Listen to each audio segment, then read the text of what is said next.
anak-anak berkaitan dengan form isian hasil refleksi dan evaluasi pembelajaran ekonomi. Materi apa yang perlu dibahas lebih lanjut adalah berkaitan dengan harga keseimbangan, yakni berkaitan dengan bagaimana cara menghitung koefisien elastisitas permintaan dan penawaran, kemudian bagaimana menggambar kurvanya, itu seperti apa. Nah, pada pertemuan kali ini kita akan membahas hal tersebut ya. Nah, harga keseimbangan atau price equilibrium itu merupakan kondisi ketika jumlah barang atau jasa yang diminta itu sama dengan jumlah barang atau jasa yang ditawarkan. Nah, di sini digambarkan dalam kurva ini ya. Garis D dari kiri atas ke kanan bawah itu merupakan garis demand atau permintaan. Sedangkan yang garis ini, supply atau penawaran, ditunjukkan dari kanan atas ke kiri bawah. Nah, titik potongnya ada di sini, titik tengahnya, titik temu. Titik temunya ada di sini, yaitu yang disebut dengan harga keseimbangan atau equilibrium. Di sini harga keseimbangannya kondisi di mana jumlah barang yang diminta sama dengan jumlah barang yang ditawarkan, terjadi kesepakatan pada posisi kuantitasnya sebanyak 350 jeruk dengan harga Rp5.250.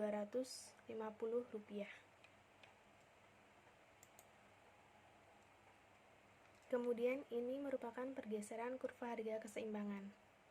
Bagaimana cara menganalisisnya yang cepat? Kalian lihat yang bagian ini, tulisannya D ke D1. Berarti ini diakibatkan karena permintaannya bertambah dari D ke D1.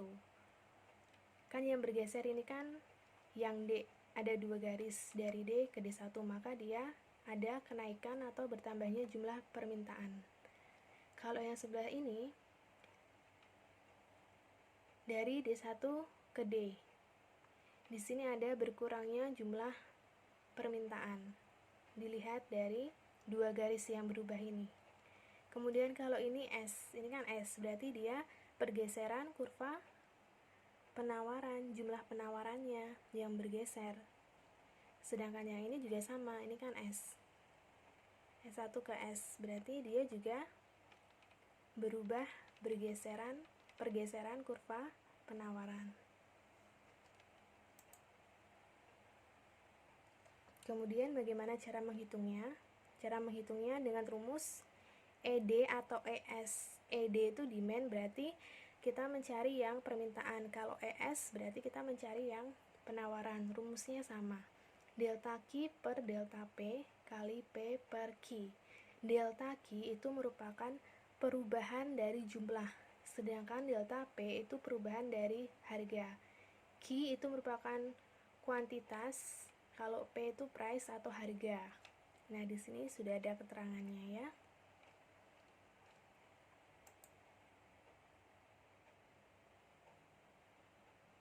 Nah, di sini adalah jenis-jenis elastisitas permintaan dan penawaran. E sama dengan 0, maka dia disebut dengan inelastis sempurna. E kurang dari 1, dia termasuk inelastis. E sama dengan 1 berarti uniter.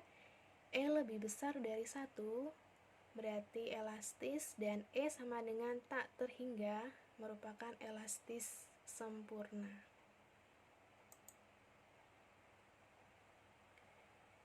Nah, ini jenis-jenis kurva elastisitas permintaan ya. Ini tadi Ibu sudah kasih clue-nya, kalau D di sini ada D-nya, berarti dia adalah jenis kurva elastisitas permintaan. Sedangkan kalau S, nah di sini ada keterangan SSS, berarti dia adalah jenis kurva elastisitas penawaran. Nah, di sini ada latihan soal. Nanti Ibu minta kalian mengerjakan nomor 2 dan nomor 4. Jadi 2 soal saja. Nomor 2 dan nomor 4. Di sini Ibu mau kasih contohnya. Ibu berikan contoh nomor 1. Untuk nomor 1, toko sepatu A, dia melakukan cuci gudang untuk semua jenis sepatu. Harga sepatu anak yang semula 20.000 turun menjadi 15.000. Berarti harga awalnya adalah 20.000. Sedangkan harga setelah perubahan adalah 15.000.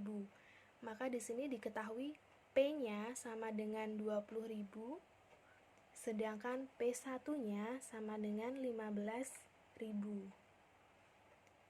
Akibat penurunan harga, jumlah permintaan sepatu anak-anak meningkat dari 1.000 menjadi 4.000.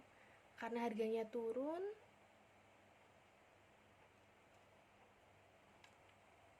jumlah permintaan sepatu yang dari 1.000 menjadi 4.000. Berarti untuk Q-nya, Q adalah jumlah awal atau jumlah mula-mulanya adalah 1.000.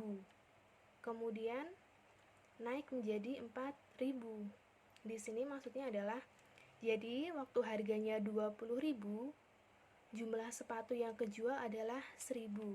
Sedangkan saat harganya turun menjadi 15.000, maka jumlah penjualan sepatu meningkat jadi 4.000 yang terjual. Kayak gitu ya. Nah, kemudian mengerjakannya gimana? Ini Ibu sudah kasih caranya. Nah, jadi ini ada rumus ED atau ES itu sama delta Q per delta P kali P per Q. Untuk mencari delta Q yaitu Q1 kurangi Q. Untuk mencari delta P, P1 kurangi P dikali P per Q. Nah, ini keterangannya bisa dibaca sendiri. Kalau Q saja berarti dia jumlah awal. Kalau P saja berarti dia harga awal. Kalau Q1 dia jumlah setelah terjadi perubahan. Kalau P1 harga setelah perubahan. Untuk soalnya tadi, soal nomor 1, 2, 3 itu menghitung koefisien elastisitas permintaan. Jadi kita mencari ED-nya. Sedangkan untuk nomor 4, 5, dan 6, kita menghitung koefisien elastisitas penawaran. Maka kita mencari ES. Di soal sudah bisa dianalisis kok, mana yang permintaan dan mana yang penawaran. Nah, pada kesempatan kali ini Ibu akan memberikan contoh pengerjaan untuk soal nomor 1. Soal nomor 1 ya, diketahui P sama dengan 20.000, P1-nya 15.000, Q 1.000, Q1-nya 4.000. Jadi, ketika harga 20.000, maka sepatu yang kejual adalah 1.000. Sedangkan pada saat harganya turun menjadi 15.000, jumlah sepatu yang terjual adalah 4.000. Nah, ini ditanya berapa koefisien elastisitas permintaannya. Kemudian kalian juga diminta untuk menggambar kurvanya. Tinggal dimasukkan ke dalam rumus. ED sama dengan Q1 kurangi Q per P1 kurangi P dikali P per Q. Sama dengan 4.000 kurangi 1.000 per 15.000 kurangi 20.000 dikali 20.000 per 1.000. Sama dengan 3.000 per min 5.000 kali 20.000 per 1.000. Maka hasilnya adalah minus 12. Min 12 itu termasuk dalam ED kurang dari 1, maka jenisnya merupakan permintaan elastis karena dia minus 12. Jadi ED kurang dari 1 dan penggolongannya termasuk jenis permintaan elastis. Kemudian untuk gambar kurvanya. Gambar kurvanya tinggal digambar aja. Untuk yang garis ini menunjukkan harga. Jadi harga pertama, nih harga perubahan ini kan 15.000, tinggal ditulis aja di sini 15.000 dan 20.000. Kemudian yang ke sana itu adalah kuantitasnya 1.000 dan 4.000. Dicari pasangannya. P dengan Q, P1 dengan Q1. P 20.000 berarti pasangannya dengan 1.000. kita tulis buat garis putus-putus. 20.000 digabungkan dengan 1.000. Kemudian 15.000 pasangannya adalah dengan 4.000. Kita buat garis putus-putus. 15.000 dengan 4.000. Tinggal kita gabungkan titik ini dan titik ini menjadi garis. Nah, ini adalah kurva dari ED kurang dari 1 dari soal ini. Seperti itu. Jadi nanti kalian mengerjakan 2 soal saja untuk nomor 2 dan nomor 4. Nanti tugasnya dikirim ke email, difoto seperti biasa. Nanti tugasnya ini difoto seperti ini ya. Berarti ada 2 lembar. Untuk nomor 2 di sini, nomor 4-nya di sebaliknya. Dikirim ke email seperti biasa. Untuk tambahan saja, untuk penggambaran kurva, 0 itu dimulai dari sini.